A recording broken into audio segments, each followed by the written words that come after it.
ऐसा कोई भी इंसान नहीं है जिसमें अक्ल ना हो, बुद्धि ना हो, है ही नहीं कोई। बस तुम प्रयत्न नहीं कर रहे, और प्रयत्न करोगे तो देखोगे कि तुम्हारे पास में बड़ी मेधा है, बुद्धि है। अच्छा, हम बात बता दें, किसी को बताना नहीं। हमारे जब 6वीं 7वीं में नंबर आते थे, मालूम कितने नंबर हाई क्लास के आते थे? जो रिजल्ट होता था उसमें नीचे लाइन से लिखे रहते थे, उसकी तरफ ऐसे नंबर, तो कम से कम 2-3 में तो लाल अंडरग्राउंड रहते थे नंबर। उसका मतलब समझ गए? 2-3 में तो रहता ही था, शायद कम से कम 2 में तो रहता होगा लाल। अब होता है ना कि अगर 100 का पेपर है तो उसमें कम से कम 33 के 35 नंबर होने चाहिए। 50 का है तो 17 होने चाहिए। तो अपने तो बहुत ज्यादा आ जाते थे, किसी में 12 भी आते थे, किसी में 15 भी आते थे। तब फिर पीएचडी कैसे होगी? क्योंकि पीएचडी में तो नियम होता है कि अगर आपके प्रथम श्रेणी के अंक नहीं है तो आप पीएचडी कर ही नहीं सकते। जब मैंने विरक्त दीक्षा ले ली, उसके बाद जब पढ़ना शुरू किया तो मैंने सोचा ये पढ़ाई मैं अपने लिए कर रहा हूँ, अगर मैं पढ़ूंगा तो मैं दुनिया में अपने आप को, क्योंकि फिर तो सबको छोड़ चुके थे, तब पढ़ाई होगी। अब हम जब परीक्षा दें तो हमारे नंबर कम आते थे, इतना लिखें तो भी नंबर कम, तो हमारे बगल के बैठने वालों के अच्छे नंबर।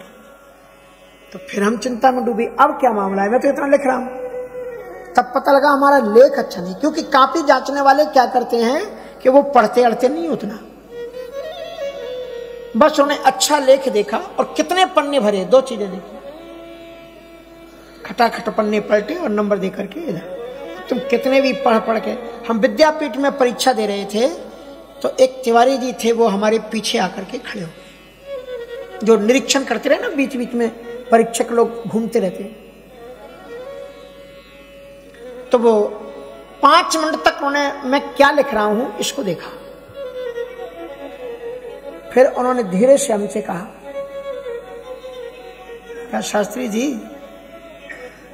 आप चाहे 4 कापियां भर दो, एक प्रश्न का उत्तर दिया आपने, और एक प्रश्न में आपने 4 पन्ने भर दिए, 10-12 पन्ने रहते।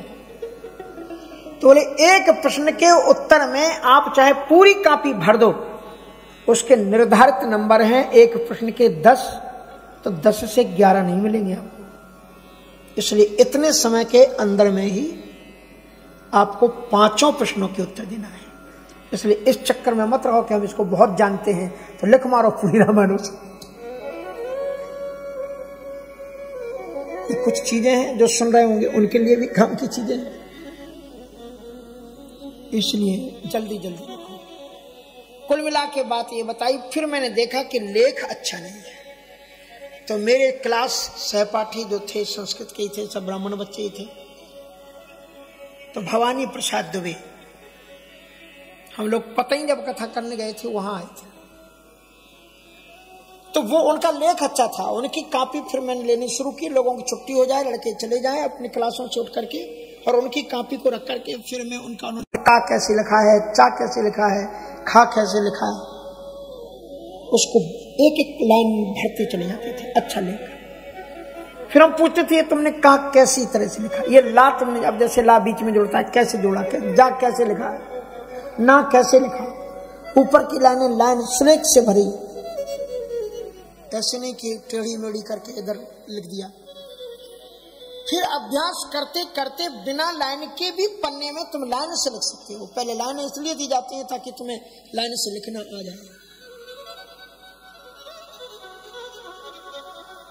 कथा केवल बड़ों को ही थोड़ी की जाती है। हमारे सामने श्रोता जो बैठे हैं, सबसे ज्यादा संख्या हमारे स्टूडेंटों की, ना मानो तो गिन लो, तो थोड़ा इनको भी तो कथा सुनानी पड़ेगी ना। निमित्र तरखै रूपगीय मानाद भवौ सदा क्षोत्र मनोभिरामा का उत्तम श्लोक गुणानुवादात पुमान विरजेत बिना पशुनाथ अपसंग। बिना पशु प्रवृत्ति के जो व्यक्ति पशु प्रवृत्ति का होगा, आलसी होगा, प्रमादी होगा, उससे ही कथा अच्छी नहीं लगेगी। वही चाहेगा कथा अब कब कितने बजे खत्म होगा।